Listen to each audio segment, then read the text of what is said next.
everybody, and welcome to another episode of Heckscher at Home, the Kids Edition. In every episode, we take a look at a work of art from the museum's permanent collection. So let's get into the work of art that we are going to be looking at this time. We've finally reached the fall season. That means sweater weather, spooky stuff, pumpkin, spice, everything. In the spirit of the season, let's talk a little bit about our inspiration for today's project, Thomas Moran's The Woods in Autumn. When you look at Moran's artwork, how can we tell what season it is? He uses warm colors like orange, red, and yellow to capture the feeling of fall. Looking closer, what are some details that you notice? Along the trees, we can see rocks lining a stream in this outdoor scene. The water source guides our eye towards the back of the painting and creates depth. For our project today, we will be using The Woods in Autumn as our inspiration. We will be creating our own autumn art to capture our favorite things about the season. Using our coloring materials, we will learn blending techniques to make our outdoor scenes come alive. Let's go over the list of materials that we're going to be needing for today.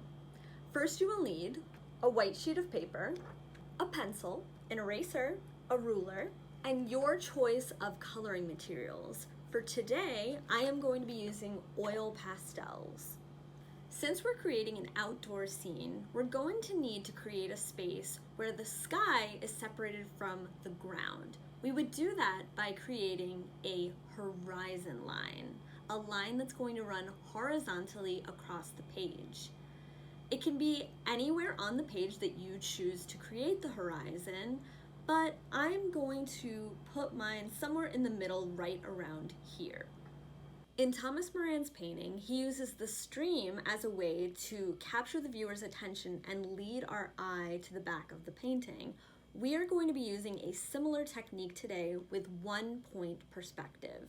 To create that, we're going to begin by drawing a dot on the horizon line. Now this dot can be anywhere on the horizon line that you would like, but once again, I am going to stick with mine in the center. When it comes to one-point perspective, the items that are closer to the audience are going to be bigger, whereas the things that are closer to the vanishing point are going to appear smaller. For my project, I am also going to be using a stream in order to create that depth going back towards the vanishing point. So, in order to create my stream using one-point perspective, I'm going to take a look at where I had placed my vanishing point, and I want to create lines on either side. But in order for them to look like they are going from big to small as they go to this vanishing point, I'm going to have to create it on an angle. So it wouldn't end up being straight, but rather make sure that you twist to the side and lightly sketch towards the vanishing point. And you're just going to do the same thing on the other side.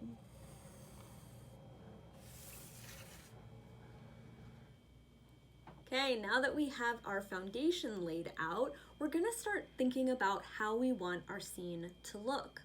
What time of day it is? Do some of the trees have leaves still on them? Have they all fallen down onto the ground? Are there any animals or people that are in your scene? These are all things to consider as you're sketching out your scene. Think about fall colors. They tend to be very warm toned, right? So thinking about reds, oranges, yellows, but of course you don't have to stick within those. Just think about how you want your scene to look based off of what is in your imagination. For my project today, I am going to be using oil pastels, which are super fun to blend with. But I actually want to go over a couple of techniques with you guys about how you can use oil pastels to blend. You can also take these techniques and implement them when you're using any of your coloring materials. So if you're using colored pencils or crayons, these techniques will also be very useful. Something that you want to consider is how hard you are pressing down with your material. So if I press down really hard, I'm going to get this bright, bold color. like I have here up at the top. But as I move down, if I apply less and less pressure, as I go down the page, you can see how the material starts to run, right? It's not as vibrant as it was up at the top originally. And then you can also just use it to create really, really thin lines as well.